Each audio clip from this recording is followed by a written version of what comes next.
ગુજરાતી ગીત કવિતામાં લોકતત્વ એના વિશે મારે તમને વાત કરવાની છે. ગુજરાતી ગીત એટલે ગીત કવિતા, જેને શિષ્ટ ગીત કહીએ છીએ, જે તમે ભણો છો, જેને આપણે અભિજાત ગીત પણ કહી શકીએ અથવા કાવ્યનો એક પ્રકાર પણ કહી શકીએ. બીજા બધા સ્વરૂપો સામાન્ય રીતે આપણા ત્યાં વિદેશમાંથી આવ્યા છે,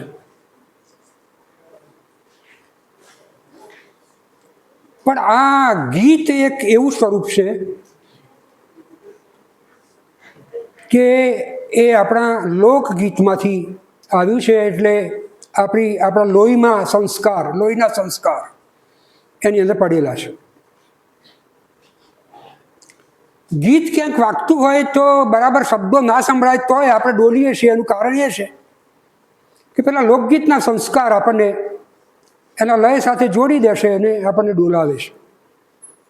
કેટલીક વખતે ગીત ઓછું સાંભળ્યું હોય તો પણ આશરે આપણે ત્યાં આ શબ્દ હશે એવું ધારી લઈએ છીએ અને આપણે સાચા પડીએ છીએ. એનું કારણ પણ એ જ છે કે આપણે અંદર લોકગીતનો સંસ્કાર છે. આ લૌકિક જે વારસો છે એ ગીત કવિએ પેલી કળાત્મક અભિજ્ઞતા સાથે કેવી રીતે સંયોજ્યો છે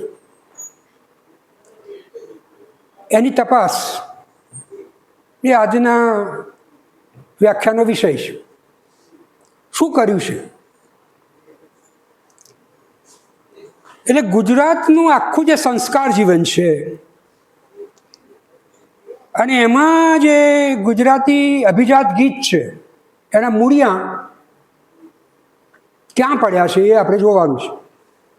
તો એ બહુ જ ઊંડા છે અને લોકગીતમાં ને લોક સંસ્કારમાં, લોક વારસામાં, લોક માન્યતામાં, લોકોક્તિમાં, લોકોની બોલવાની આદતમાં, લોકોની ગાવાની ટેવમાં, લોકોને કહેવાની ટેવમાં, લોકોના સંવાદ કરવાની આદતમાં, લોકોની માન્યતામાં, લોકોની રહેણીકરણીમાં, આ બધા ઘર કરી ગયેલા છે. આ છોકરાને તૈયાર કરીને લઈને આપણે બહાર જઈએ અને પછી ઘરે આવીએ એટલે ગમે એટલા ભણેલા હોઈએ તો એ માં એમ કે ભાઈ એના ઉપર લોટો ઉતારી દે. તો પેલો ભણેલો એન્જિનિયર પણ છોકરા ઉપર લોટો ઉતારવાનું માને અને ઉતારે.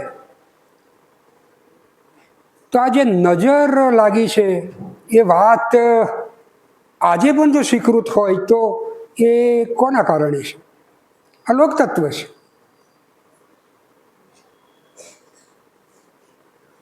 અને એ લોકતત્વ માત્ર એ પેલો એન્જિનિયર કે ડૉક્ટર નજર ઉતારે છે એટલા પૂરતી નહીં, આ ગીત કવિ પણ લઈ આવે. મને નજરું લાગી, હરીન્દ્ર દવે પણ લઈ આવે.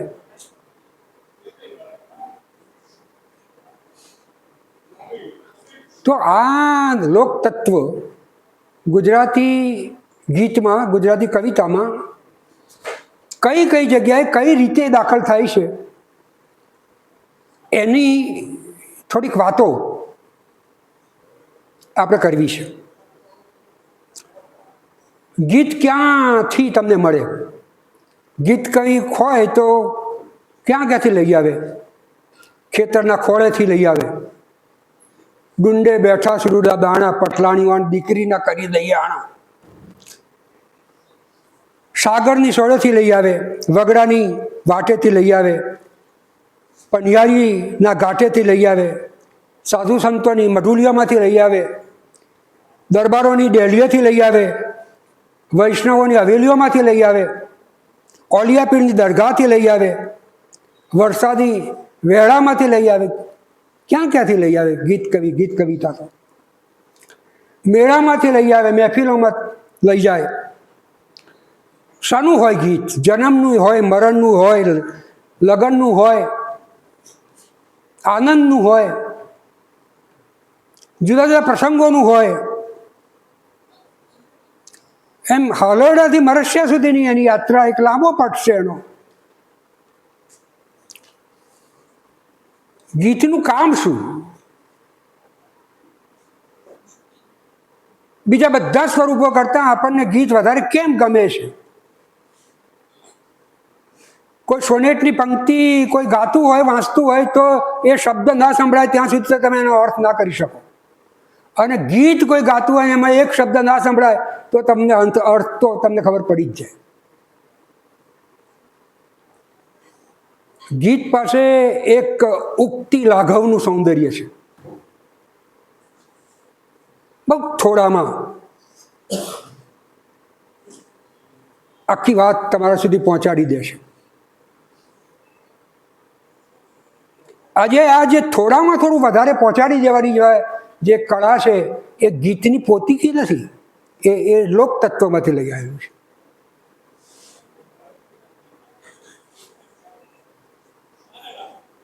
અને ગીત નો જે ઉત્સાહકાર છે આપણા અભિજાત ગીતનો, એ મને તો એમ લાગે છે કે આપણું જે પદ્યનો જે પદનો વારસો છે આપણે નરસિંહ મહેતા સુધી, એ બધું ગીત છે.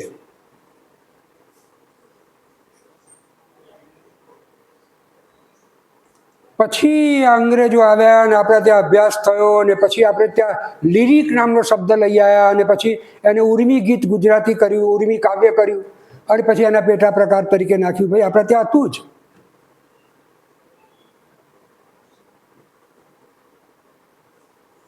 આ જે ગીત છે એ સોનેટ ને ખંડ કાવ્ય ને તમારો હાઈકુ ને બીજા બધા કાવ્ય પ્રકારોથી એ ભિન્ન તો છે જ, જુદું તો છે જ. તો આ જે જુદાગરો છે એનો, એ જુદાગરમાં તમને આત્મીયતા દેખાય છે બીજા બધા સ્વરૂપ કરતા ગીતમાં. એ આત્મીયતા દેખાવાનું કારણ શું એની શોધ કરો તો તમારી આંગળી લોકતત્વ ઉપર આવીને ઊભી રહેશે.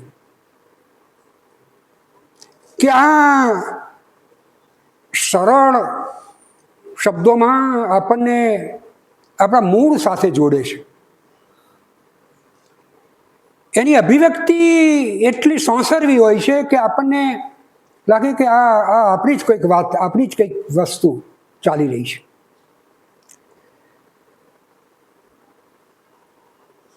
આની જે તપાસ કરવી છે અથવા તો તપાસ કરવાનો જે વિષય છે એના ઉપર હું તમને લઈ જઉં છું. આ લોકગીત જે છે એનું પ્રાણ તત્વ લય છે. અને જે અભિજાત ગીત છે એ પણ લયમાં જ રચાય છે. આ લય જેટલો વધારે સાહજિક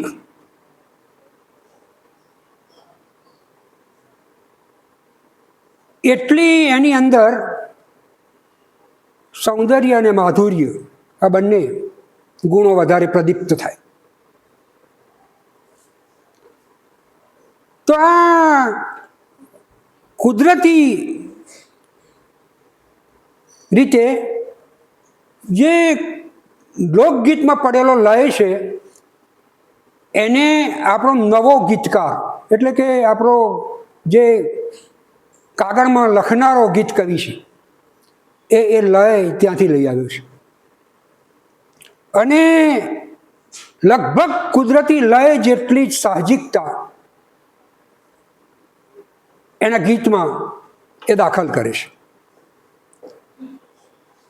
લોકગીતમાં પેલો લોક શબ્દનો અગાડી નાખીને ગીતની જે લયાત્મકતા છે એ ધારણ કરાવે છે. બીજી વાત તાલની છે. તાલ એટલે અને લય એટલે બે વસ્તુ જુદી છે થોડી. આ જે કવિ ગીત લખે છે એ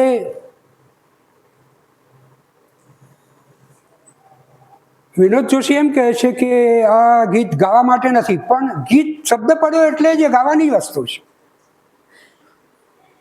એ ગીત ગવાય અથવા તો બોલાય અથવા તો સંભળાય ત્યારે ગીતકાર જે રીતે તમને સંભળાવે છે, રજૂ કરે છે, એમાં લયની લીલા તો છે પણ તાલની પણ છે. તો તાલ શું છે? તો જેમ ગીતનું પ્રાણ તત્વ લય છે, એમ તાલનો પ્રાણ સમય છે, કાલમાન. આ સમયનું જે કાલમાનનું તત્વ છે નૃત્યમાં પણ હોય, વાદનમાં પણ હોય અને ગાયનમાં પણ હોય, આ ત્રણેયમાં હોય. આ પઠનની જે રીતિ છે, એ પઠનની રીતિ સુકન જોઈને આ ઈ દીર્ઘ ઈ કરતા વધારે દીર્ઘતા કેમ ધારણ કરે છે? સુકન જોઈને સંચર જોરે, આ જે વધારે દીર્ઘતા ધારણ કરે છે ત્યાં નવા સંધિ એકમો પેલો ગાનારો ઉમેરે છે, અને આ જે ઉમેરણ કરે છે ત્યાં તાલ બંધાય છે, ત્યાં તાલ બંધાય છે. આવા તાલમાન, આવા તાલના અને પેલા લયના જે ખ્યાલો છે એ ખ્યાલો આપણો ગીત કવિ ધરાવે છે, આપણો ગીત કવિ ધરાવે છે. કંકુ છાંટી કંકોતરી લખજો, તો છાંટીમાં એની દીર્ઘતા છે, તમે જુઓ. કંકુ છાંટી કંકોતરી લખજો એમ નથી, કંકુ છાંટી કંકોતરી. હવે આ જ લય રાવજી લઈ આવ્યો, જુઓ. મારી આંખે કંકુના સૂરજ હાથ, કંકુ છાંટી આ લય લઈ આવ્યો. તો લય અને તાલ આ બંને આપણો ગીત કવિ એના સર્વાકાને બરાબર એને ઝીલ્યું છે. આ શહેરનો કોઈ કવિ હોય આવા લોકગીતના ઢાળમાં પોતે ગીતો ન રચી શકે, અને જો રચવા જાય તો એ આધુનિક ગીત થઈ જાય. એ આવો તાલ કે આવો લય એની પાછળ ના પડતો થાય, કુદરતી લય. એટલે જેટલા ઉત્તમ ગીત કવિઓ હશે એ આખા પરિવેશના બરાબર એમણે ઘૂંટીને પી ગયેલા હશે, તો જ એ લખી શકે. એટલે પેલા સોનેટ લખનાર પાસે શું છે કે રૂપમેળ છંદ હોવાને કારણે એકદમ એની ચુસ્તતા છે. યમનનો શબ્દ લગાડ એને લીધું તો એને બરાબર એ જ પ્રકારના શબ્દો વર્ણો મૂકવા પડે, અક્ષર મૂકવા પડે, લઘુગુરુ. એટલે એમાં કોઈ પ્રવાહિતા ચાલે નહીં, ફ્લેક્સિબિલિટી ના ચાલે એમાં. ગીત કવિને એ છૂટ મળે છે, એ છૂટ મળે છે. એટલે એ વધારે સહજ રીતે આપણા કાળને સ્પર્શે છે. થોડાક લય અભિજાત ગીતના કવિએ કેવી રીતે પોતાના ગીતોમાં વણ્યા છે એના નમૂના આપું તમને. આભમાં ઝીણી જબુ કે વીજળી રેલોલ, એ આપણું લોકગીતનો કવિ ગાય છે. નાનાલાલની એ જ પંક્તિ, ઝીણા ઝરમર વર્ષે મેં બીજે મારી ચુંદડી, એ જ લઈ છે. અમે રાવજીનું કહ્યું એ તમને મળ્યું, કંકુ છાંટી કંકોતરી લખજો રે, મારી આંખે કંકુના સૂરજ. વનમાં બોલે ઝીણા મોર કોયલરાણી, કિલ્લોલ કરે રેલોલ. રમેશ પારેખે લખ્યું, સખી મારા આંસુને સાથીએ બેસીને કાગડો બોલ્યા કરે રેલો. લીલુડા વાંસની વાંસરી રે ઊભો ઊભો વગાડે કાન. વિનોદ જોશીએ લખ્યું, એક કાચી સોપારીનો કટકો, એક લીલું લવિંગડીનું પાન. હો રાજરે અમે તળાવ પાણી ગયા હતા. અને રાવજીએ લખ્યું મિસ જુલિયટનું ગીત, મારા રણજી રે અમને કૂવે પાણી મોકલ્યા. કેવડિયાનો કાંટો અમને વનવગડામાં વાગ્યો રે. આ ગીત રાજેન્દ્ર શાહ લાવ્યા છે આમાંથી. હાંકેરાજ વાવડીના પાણી ભરવા ગયા હતા, મને કેર કાંટો વાગ્યો. વાવ આયા ને વાદળી આવી ચડી. ત્રિભુવન વ્યાસને આ પંક્તિ મળી છે વાવ આયા ને વાદળ ઉમટ્યામાંથી. અવિનાશ વ્યાસને પંક્તિ મળી છે માડી તારું કંકુ કર્યું ને સૂરજ ઉગ્યો.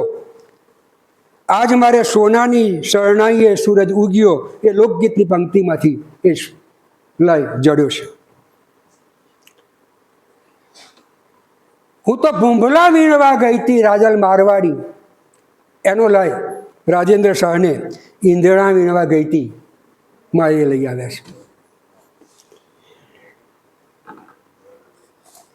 આવા ગુજરાતી ગીતમાં રમેશ પારેખ અને વિનોદ જોશી સિવાય પણ અનેક કવિઓએ લોક લયને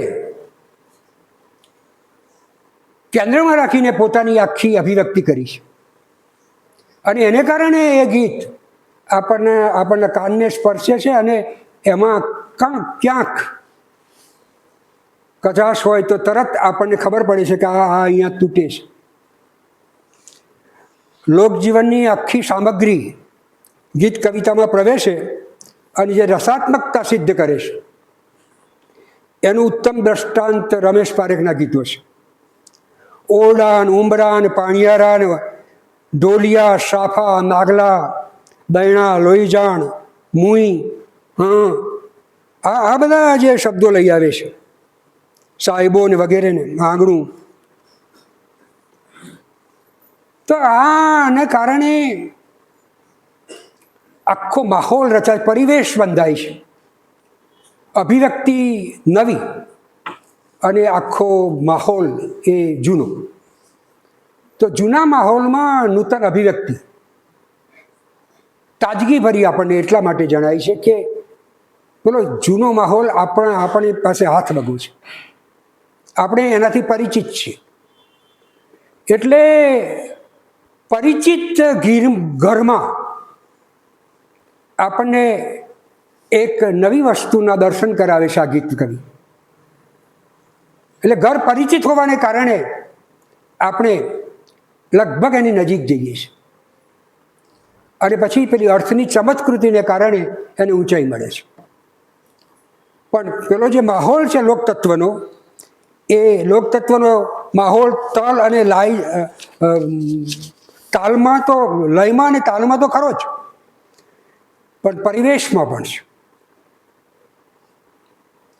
એના પ્રાસતત્વમાં પણ છે. હરીશ મીનાસુના પદ પ્રાંજલિના તમે જે ગીતો જુઓ અને એમાં એને જે આખું વૈવિધ્ય છંદ વૈવિધ્ય દાખવ્યું છે અથવા તો કાવ્યત્વ સિદ્ધ કરી ગયા છે, એમાં મોટાભાગનો હિસ્સો લોકતત્વનો છે. સાધવ રચે લીલા રઢિયાળી, આ રઢિયાળી શબ્દ ત્યાંથી લઈ આવ્યા અને પછી એમણે મૂક્યો ઇલાયચી હરી આચે વડિયાળી. તો પેલા રઢિયાળી સાથે વડિયાળી લઈ આવ્યા તો લોકતત્વ હતું તો તમારી વડિયાળી કામ લાગી ગયા. ફૂલ ફગરના તકિયે મુર્શિદ તકિયા કલામ તુહી, ગાઢ સુગંધે જઈ પહોંચી તુરિયા અવસ્થામાં જુહી. આ જુહી અને તુહીના પ્રાસમાં ભલે એ નવી વાત કહેવા માગતા હોય, પણ પેલો ફૂલ ફગર જે લઈ આવ્યા છે એ ફૂલ ફગરનો ગાગરો તો લોકતત્વ લોકમાંથી આવ્યો છે. એટલે ગીતની પાસે પોતાના મૂળ તત્વો, સંગીતના તત્વો, કાવ્યના તત્વો અને આ લોક તત્વો, આ બધાનો સરવાળો હોય છે. તમે એક દીવો નામનું પ્રતીક લો તો આ દીવડો ગીતમાં કઈ રીતે કામ કરે છે. દીવડો સગવડ, કોઈક વખતે દીવો વંશ વારસાનું પ્રતીક બની જાય, કોઈક વખતે દીવો અજવાળાનું પ્રતીક બની જાય, કોઈક વખતે દીવો જ્ઞાનનું પ્રતીક બની જાય. તો આ દીવાને જુદી જુદી રૂપે જોવાનું આખું વલણ માત્ર તમારું નથી, આ લોકનું છે, લોક કવિનું છે. દીવો એકલો શું કરવા? મેં તમને કહ્યું કે નજરું લાગી એ કવિતા હરીન્દ્ર દવે હમણાં લખે, અથવા મેષ ના આજુ રામ એવી પંક્તિ આપણને મળે. તો આ નજર લાગવી અને નજર બાંધવાની વાત આજના વિજ્ઞાનની નથી, આજની નથી, આ લોકમાંથી આવી છે માન્યતા. શુકરની વાત લોકમાંથી આવે છે, અપશુકરની વાત લોકમાંથી આવે છે.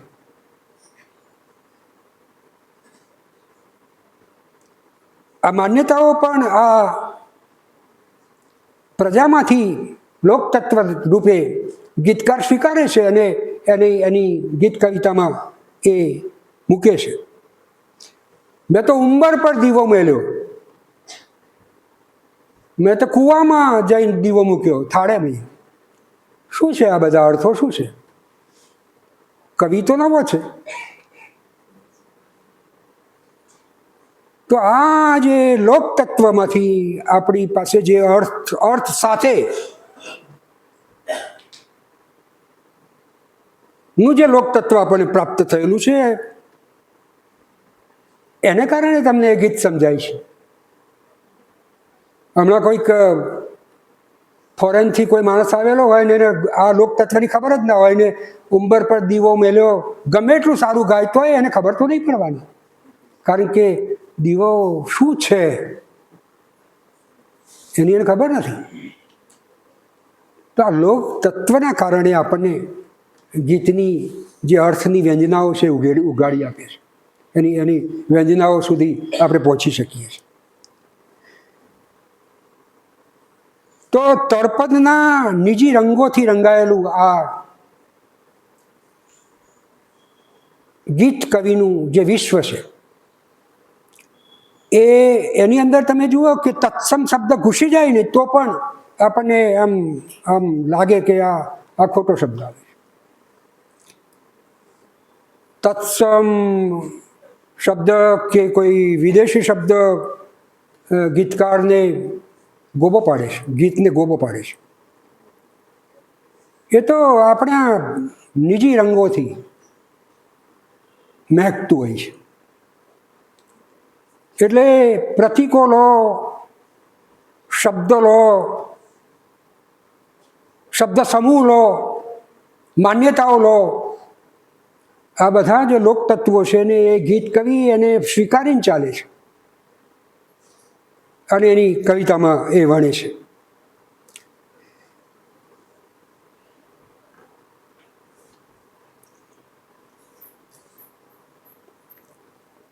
શેલ રમતુરી પૂનમિયા મેળામાં પારસ પેપરો ડેલો લેવું, બધા ગીત લખે તો શેલ રમતુરી લાયો ક્યાંથી?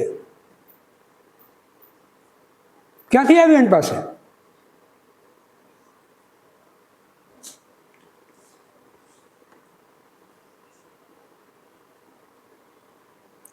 આ લોક તત્વનો એને સ્વીકાર કર્યો છે. સાહેબો શબ્દ ક્યાંથી આવે છે વારે વારે વિનોદની કવિતામાં? સાહેબો શબ્દ ક્યાંથી લઈ આવે છે રમેશ પારેખ?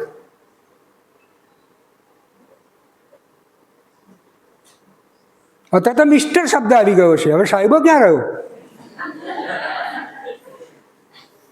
પણ એની ઊંચાઈ પ્રમાણે ને એના માનપાન ને એની ખાનદાની લઈને હજુ સુધી આપણા મનમાં, આપણા ચિત્તમાં એ શબ્દ ભમે છે, રહ્યો છે. અને એ શબ્દ આપણને અર્થ કરાવે છે.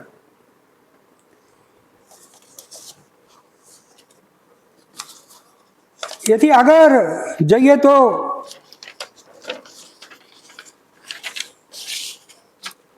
ઈંધણ શબ્દ, હવે કોઈ શહેરના છોકરાને તો ઈંધણ શબ્દનો અર્થ પણ ડિક્શનરી જોવી પડે બિચારાને. તમે તો ગામડેથી આવો છો તમને ખબર હોય, પણ અમદાવાદ મુંબઈમાં જઈને ઈંધણ પૂછો તો કે ખબર નથી. તો હું તો ભૂંભલા વીણવા ગઈ હતી રાજલ મારવાડી, આ લોકગીત છે આપણા ત્યાં, અને મને ઝેરી કાંટો વાગ્યો. તો જગદીશ ઓઝાએ પણ જીવતર હું જળી સજણને ઈંધણ ઓછા પડ્યા.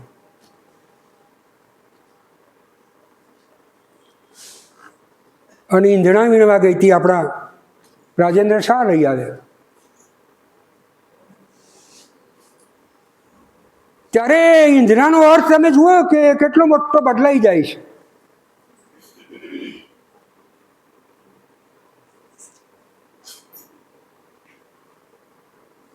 ઈંધણા એટલે બળતણ આમ તો. અને રાજેન્દ્ર શાહની નાયિકા ઈંધણા વીણવા ગઈ હતી, વેળા બપોરની થઈ હતી. હવે ઈંધણા વીણવા છોકરી સાંજે જાય કે સવારે જાય, ટાઈમ તો સાંજે જ મળે, બપોરે શું કરવા ગઈ? હવે આખી વાત એવી છે કે એ યુવાન છોકરી છે અને એણે એના થનારા સાહેબાને કહી રાખ્યું છે કે ખેતરમાં આવજે. આ એનું આખું ગીત છે. અને તેમ છતાંય તમે જુઓ કે ગીતને કોઈ છોશ નથી. તમે કહેશો હમણાં બળવંતભાઈએ કહ્યું એમ, માન દીકરી ને બાપ ને દીકરી બધા હાથે ગાય છે આ ગીત. આ સેક્સનું ગીત છે. ઈંધણા વીણવા ગઈ હતી મોરીસૈયે, વેળા બપોરની થઈ હતી. બપોર યુવાનીનું પ્રતીક છે, ઈંધણ એ કામનું પ્રતીક છે.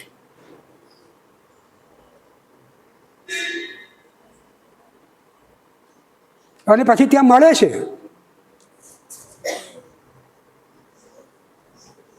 એટલે આ જે આખી વાત છે એ પેલો ઈંધણ શબ્દથી આખું કાવ્ય.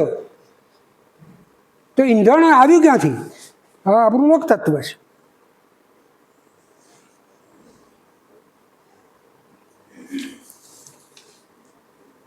નિરંજન ભગત જેવા પ્રવાલ દ્વીપના નગર જીવનના કાવ્યો લખનાર કવિ પણ આવા લોક લઈને ઝીલવામાંથી બાકાત રહ્યા નથી.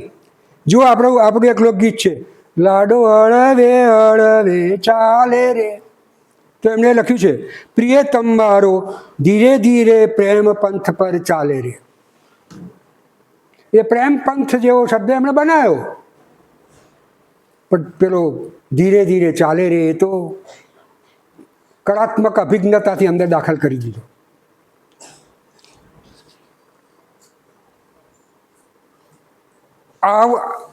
આવી રૂડી અજવાળી રાત સાહેબોજી તેડા મોકલે રે. આ સાહેબોજી ત્યાંથી આવ્યો છે.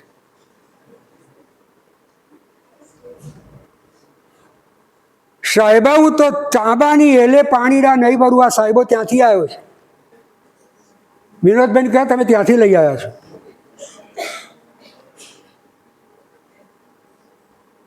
રમેશ પારેખ ત્યાંથી લઈ આવ્યો છે આ સાહેબો.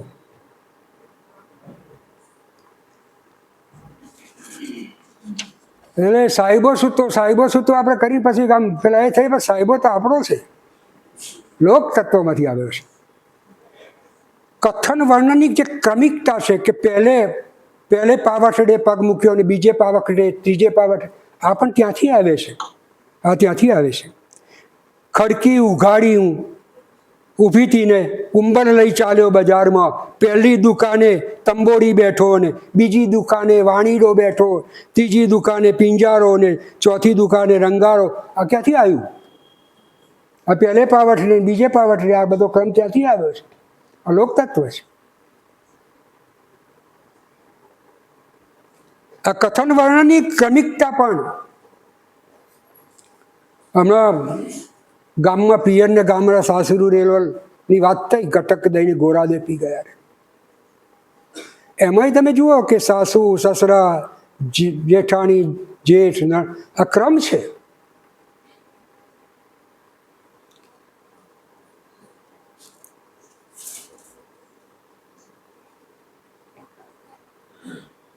શગ શબ્દ, શગરે શંકોર તારા નામની, શગરે શંકોરો રાવજી લઈ આવ્યો છે. આંબો શબ્દ ક્યાંથી આવ્યો છે? આંબો શબ્દ તમારો નથી, ભલે તમે આંબાની કેરી ખાતા હો. આંબો શબ્દ આપણા લોકગીતનો છે. આંબાના તોરણ ત્યારથી બંધાય છે. કિયાભાઈએ આંગણ આંબો મોર્યો, કિયાભાઈને લડી લડી આવે સાય, આંબો મોર્યો આંબે ફળ ગણા. અને પછી માધવ લઈ આવે, મારા દાદાના આંગણામાં કોળેલા આંબાનું કુણેરું તોડ્યું રે પાન, પરદેશી પંખીના ઉડ્યા મુકામ પછી માળામાં ફરક્યું વેરાન. એ આંબો. અને આજે આપણે જ્યારે વાત કરીએ ત્યારે વંશ પરંપરાની કે વાત કરીએ ત્યારે આંબો જ આવતો હોય છે. એટલે જે ગીત કવિ પોતાના ગીતને સજાવે છે, જે પરિવેશ એમ અંદર દાખલ કરે છે, એ પરિવેશમાં લોકતત્વો એ આમેજ કરતો હોય છે. એ શબ્દ રૂપે કરે, શબ્દ સમૂહ રૂપે કરે, રૂઢિપ્રયોગ રૂપે કરે, ક્યારેક ક્યારેક આખી કહેવત રૂપે કરે, ક્યારેક તો એનું અર્થવ્યંજના સાથે પણ કરે. ક્યાં અર્થ હોય એ જ અર્થ અહીં થતો હોય. શબ્દ તો ખરો જ, પણ અર્થ પણ એની સાથે દોડાતો હોય. એ સિવાય તાનપૂરકો જે તમને સોનેટમાં જોવા ના મળે.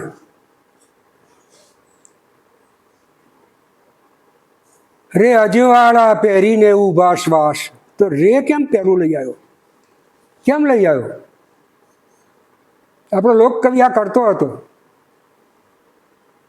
એ લોલ ને રે ને એ બધા શબ્દો ત્યાંથી આવ્યા છે. રેલોલ, હેજી, હેજી ક્યાંથી આવ્યું? આ બધા તાનપૂરકો. લાવજો લાવજો શેરડીયું ને પાંકરે, અવળા બોલી અલબેલા ચાલ્યા ચાકરી રે. તો રે ત્યાં હતો.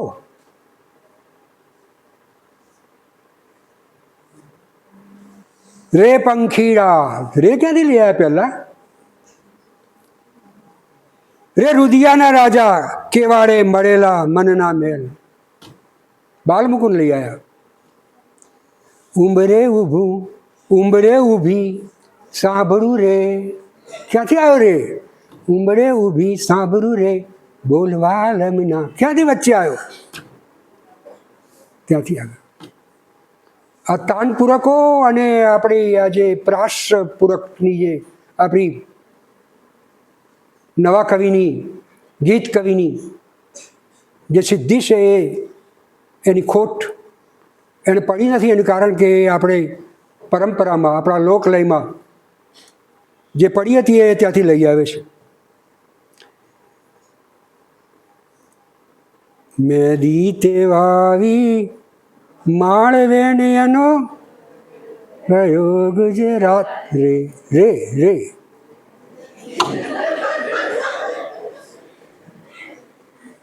આ લોલ, હેજી, હારે, હોજી, ઊંચા મંદિર નીચા માળિયા હોજી. અલંકારોમાં પણ એવું છે. વર્ણ સગાઈ હોય કે બીજા કોઈ અલંકારો હોય, ઉપમાઓ હોય, તો પણ આખી ને આખી ઉપમા આપણે ત્યાંથી લઈ આવીએ.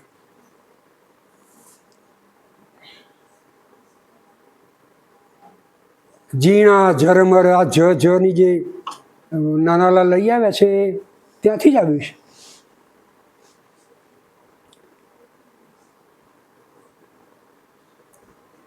ઝીણા ઝરમર વર્ષે મેહમાંથી જ આવ્યું ઝીણી ઝરમરનું ઝાડ, મોર મોભારે ટવક્યા.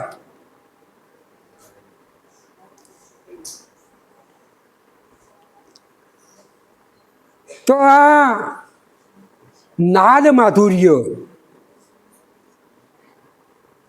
નો જે ગુણ છે ગીત પાસે છે, નાદ માધુર્યનો, અને આનાથી પૂરો કરે છે. પેલી અંતરાલમાં જે ગે શ્રુતિઓ છે એ ઉમેરણ કરે છે અને પોતાનું ગીત ચલાવે છે. એટલે લોક વાંગ્મયનો સીધો વારસો એને મળ્યો છે, સંસ્કાર મળ્યો છે. લોકગીતમાં જે ચિત્રાત્મકતા આવતી હોય છે એવી ચિત્રાત્મકતા આપણો આ ગીત કવિ પણ લઈ આવે છે. આજરે સખી સપનામાં મેં તો ડોલતો ડુંગર દીઠો જો. મેઘાણી 14 વર્ષની કારણ કન્યા લાવે છે તો આપણે આમ ચિત્ર ઊભું થઈ જાય છે.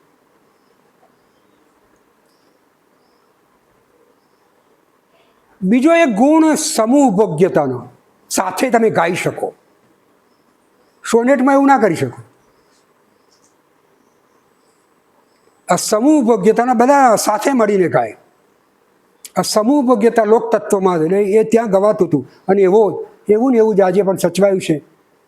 અને આજનો કવિ પણ એનું ગીત રચે, ગીત કવિ, અને ઉત્તમ પ્રકારનું ગીત હોય તો એ બધા સાથે ગાય છે. તો આ ઈંધણા વીણવા ગઈ હતી એ શું છે? લો, સમૂહ ભોગ્યતા જ છે એમાં. ઉમરે ઊભી શું છે? સમૂહ ભોગ્યતાનો ગુણ છે. તો મકરંદના કેટલા ગીતો એવા રીતે લોકભોગ્ય બન્યા છે. આ ચિત્રાત્મકતા, સમૂહ ભોગ્યતા, નાટ્યાત્મકતા, સંવાદ. આ નાટ્યાત્મકતામાં પેલા આલા ખાચર ને બાપુના ગીતો અને કેટલાક સંવાદો આપણા કવિ શેષમાં પણ આપણને જોવા મળે. આ ડોલતો ડુંગર શું છે? ડોલતો ડુંગર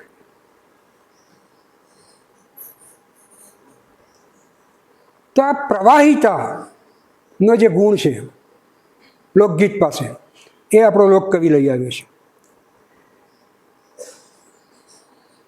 આ મનોહર ત્રિવેદીનું એક ગીત છે, કાખમાં મેલી છોકરું માથે પોટલું હાલી પિયર, પગથી છસ્સા ભેર ઉતાવર, સામટી ઉડે જેમ કે ઉડે આબમાં કાબર કીર. તો આ ક્યાંથી આવ્યું? તો આ રીસામણે જતી આ એક કણબરનું ગીત છે. અને કાંખમાં મેલી છોકરું. તો કાંખ શબ્દ પણ તમે જુઓ કે આપણે એમ જાજો વાપરતા નથી, અને તેમ છતાંય એવી રીતે લાપસી ને કંસાર પણ, નાડાસડી, પીઠી, આ બધા જ પ્રયોગો એક જ શબ્દથી આખું એક નવું વાતાવરણ બનાવી દે છે. આ લોકકવિ કરી શકે છે. આ લોક ગીત આપણને વારસામાં મળ્યું છે અને આપણી અંદર ઉતરી ગયેલું છે. આપણા લોહીમાં એ ઉછળે છે અને એને કારણે આપણે આ કુશળ કવિએ કળાત્મક અભિજ્ઞતાથી, કાવ્યત્વ સિદ્ધ કરવાના હેતુથી રચ્યું હોવા છતાં એમાં બધો અસબાબ તો પેલો લોકનો એમને એમ રાખવો પડે છે. ત્યારે આ એ લોકના અસબાબ સાથેનું, લોક તત્વો સાથેનું, અને તેમ છતાંય કાવ્યત્વની વ્યંજના સભર એક રસાત્મક ગીતબોધ, અર્થબોધ કરાવતું આપણને ગીત મળે છે. એ ગીત કાવ્ય ગીત કહેવાય છે. એટલે કાવ્ય ગીત ને આપણે લોકગીતથી છૂટું પાડીને એક એક એકેડેમિક ઊંચાઈ આપીએ છીએ કે ભાઈ આ કાવ્ય ગીત કહેવાય. એ ન ગવાય તો વાંધો નહીં, એમાં એને સંગીત સાથે કોઈ નાવા નીચોવાનો સંબંધ નથી. પણ ભાઈ એ તમે જે કાવ્ય ગીત સર્જન કર્યું છે, એ કાવ્ય ગીતને જે ઊંચાઈ મળી છે, એ કાવ્ય ગીતને જે સિદ્ધિ પ્રાપ્ત થઈ છે, એના મૂળ તપાસો તો મૂળમાં તમને આ લોક તત્વો એને સિદ્ધિ અપાવે છે. એ કારણની તમે બાદબાકી નહીં જ કરી શકો. એ આવો અભિજાત ગીત અને લોકગીતનું આવી એ બંને વચ્ચે સગાઈ છે. એટલે લોકગીતમાંથી ઉતરી આવ્યું છે એમ કહીએ એના કરતાં લોકગીત અને આ અભિજાત ગીત આ બંને સમાંતર કેટલાક અર્થ સંદર્ભો સાથે આપણામાં એના શબ્દો કવિઓ લઈ આવે છે. લોકગીતને આપણે સંગોળમીનો ઉદ્ગાર કહીએ છીએ. અને આ જે કાવ્ય ગીત આને રચ્યું એ એની વ્યક્તિગત મુદ્રા છે, એનું પોતીકું છે. પેલામાં કોઈ માલિક નથી થતો, અને કદાચ એ પણ કોકે રચ્યું તો હશે જ, હોય જ. પછી બધા જોડાયા હોય ને થોડો ફેરફાર થયો હોય. ગામમાં મૈયર ને ગામમાં હાહરું રહેલો એમ ચાલતું હશે, ને પછી એક પાઠ સ્થિર થયો હશે, ગામમાં પિયર ને ગામમાં સાસરું રહેલો. પણ એને કયું સાચું એમાં આપણે કંઈ કહી શકીએ નહીં. આપણને સાસરું શબ્દ આવડે છે એટલે, પણ તમે સાવ ગામડામાં જાઓ ને જેને સનો હજ બોલાતો હોય ત્યાં હારું કહો અને તો એને એટલો જ આનંદ થાય જેટલો તમને થાય, એટલે એટલું જ ગમે એને. પણ આ જે કવિ છે લોકગીત, આપણા અભિજાત ગીતનો કવિ, એના શબ્દમાં તમે ફેરફાર ન કરી શકો. એની પોતાની મુદ્રાનું છે, વ્યક્તિગત મુદ્રાનું છે. એટલે લોકગીતમાં ભાવોર્મીનું ગઠન થયું હોય છે, અને આ જે અભિજાત ગીતનો કવિ છે એ રસકીય કોટીનું બનાવે છે, એને રસાત્મક બનાવે છે. પેલું ભાવાત્મક છે, એ ભાવાત્મકતામાંથી ઉચકીને આ રસાત્મક બનાવે છે. એટલો ફરક છે. પણ લોકગીતની જે પરંપરાઓ છે, ભાવાભિવ્યક્તિઓ છે, રૂઢ ચિત્રો છે, રૂઢ અલંકારો છે, રૂઢ પ્રતીકો છે, રૂઢ પદાવલીઓ છે, એ આખી ને આખી એમની એમ ઘણી વખત આ અભિજાત ગીતનો કવિ લઈ આવતો હોય છે. પણ એનો આશય પેલા નૂતન અર્થ જે એને પ્રયોજવો છે એમાં એ સહાયક બનાવે છે. લોકગીતની રચના મુક્ત પણ આંતરિક લયવાળી હોય છે. અરે અભિજાત ગીતનો કવિ શિષ્ટ કવિતાને ધ્યાનમાં રાખીને એની રચના કરતો હોય છે, અને એને કારણે એ કાવ્યકળાનો આકાર એને પ્રાપ્ત થાય, એના ઉપર, એના અંતરસત્વ ઉપર એનો વધારે ભાર હોય છે, ઝુકાવ હોય છે. એટલે મેં કહ્યું એમ લયથી શરૂ કરીને એના બીજા બધા ઘટકો સુધી આ ગીત આપણને કેમ સંતર્પક લાગે છે. સંતર્પક કેમ લાગે છે?